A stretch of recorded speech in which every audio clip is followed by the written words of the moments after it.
What's good, ladies and gentlemen? My name is Michael, and today we're going to be talking about the phrase, I don't know.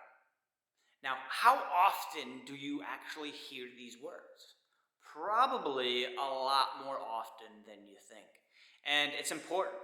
It's important because, in my experience, when people use the phrase, I don't know, it's not that they actually don't know anything in that moment.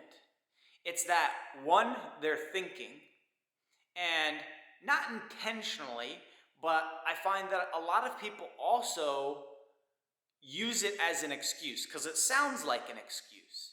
And the conversation is ended and the topic transitions. Now, excuses are good if valid, right? Because they give you clarity of where you're at and then direction of where you can head.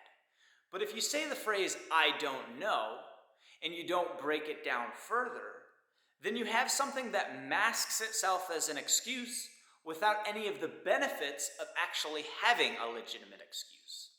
And so, what I ask of you is that if you hear anybody in your life, including yourself, say, I don't know, never end the conversation with that phrase. Because it just doesn't serve you at all. Now, if you break it down and you find there is a legitimate excuse, great.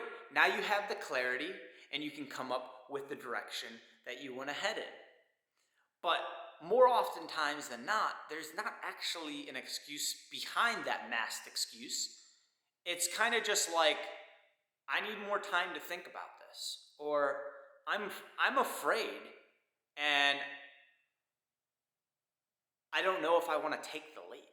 Right? Like, there could be, depending on the context of the situation, there could be a bunch of things, but the literal interpretation of the words rarely hold their weight, like, legitimately. I don't know if I'm even phrasing this correctly, but hopefully you're getting what I'm saying. So, my friend, he used this phrase, and I was like, all right, let's break it down. Let's figure out what's actually behind these words. And he said, I really appreciate conversations with you because you're able to challenge me in ways like this. And I don't always get challenged this way with other people. I said, well, you have X, right? X being a person that you engage with conversation frequently or semi-frequently, somebody that you trust and, respect.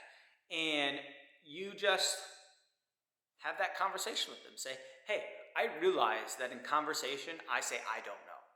And it's not that I actually don't know anything in and of that moment, it's that I'm thinking. And I don't want to end the conversation with that phrase because it masks itself as an excuse and doesn't give me any of the clarity or direction that an actual excuse does. And so it just leaves me it just doesn't serve me. When that happens, can you question me more about that or point it out to me so that I can correct it? And hopefully everybody has somebody in their life that will do that for them because they genuinely want the best for them. Now, it doesn't have to be this specific phrase. You can say that with any phrase. Hey, John, I noticed when I say X, when I do X, I actually mean this. Can you do this? Can you say this? Can you help me with this? Right? Be explicit and communicative with people so that they can help you in the best way possible because they want to. And I'm sure there's a bunch more phrases like this that I'm not even aware of. So if you have some offhand, please put them in the comments down below so that other people can be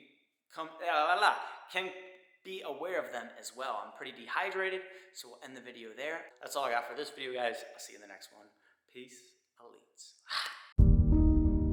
Your excuses will destroy you and take everything that you ever wanted from you if you let them. When your excuses make you feel a little bit better about the fact that you didn't execute on what you needed to execute on, then they can make you feel better, but they're not helping you. They're not helping you at all.